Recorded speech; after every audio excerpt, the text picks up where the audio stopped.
Did you know keeping space can avoid a dead hand? We'll tell you how. Today's Daily Talk of the Tiles, October 20th, 2025. Mahjong's a game with rules and etiquette. Often there are areas where rules don't dictate all the actions. That's where etiquette becomes even more important. Here's an example. Is there a rule about placing exposures in order, and should a player separate exposures?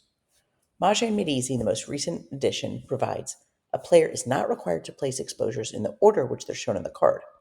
When a player has multiple exposures in the rack, it's courteous to leave a space between exposures. So what do you do? Why is keeping exposures separated a proper etiquette? And how can this prevent a dead hand? First, separating exposures makes it clear to the player and all the other players how many tiles are in each exposure. It's especially important when they have jokers. On a side note, it's also a courtesy to hug jokers or sandwich them by putting the jokers in the middle and putting natural non-joker tiles on the outside. And of course, that's when possible. If you're a joker magnet and you have a pung with two jokers and only one natural tile, you can't hug that joker. If a player has multiple exposures that include jokers and another player replaces that joker, if the exposures are smushed together, they could replace it with the wrong tile. If it's not noticed, later on that hand can be declared dead. There are players that are aware of this, and yet they still keep the exposures together as a strategy.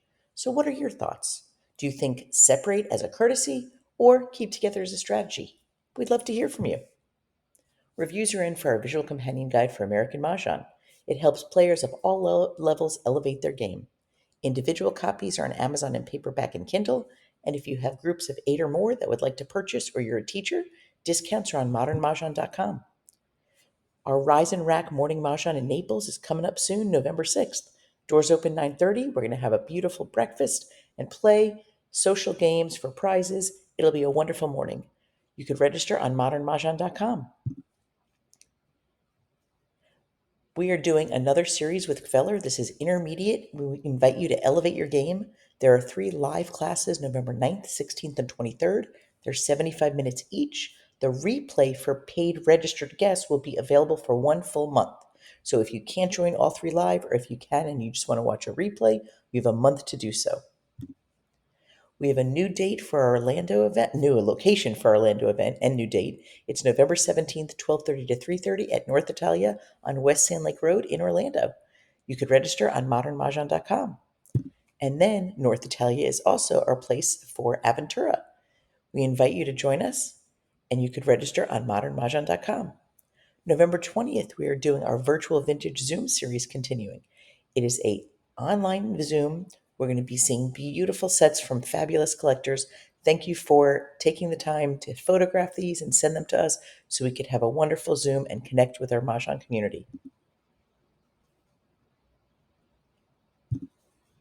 We invite you to shuffle into serenity at the Miraval Berkshires, a luxurious all-inclusive retreat, August 21st to 24th. You're going to play as much or as little canasta as you want while you take advantage of the incredible opportunities and all-inclusive aspects of the resort. If you don't know how to play canasta yet, we have a virtual series December 2nd, 4th, 9th, and 11th. Details on modernamericancanasta.com. Thanks so much for joining us and listening to this video. We invite you to like, comment, save, and share. With that, have a great day and a great game.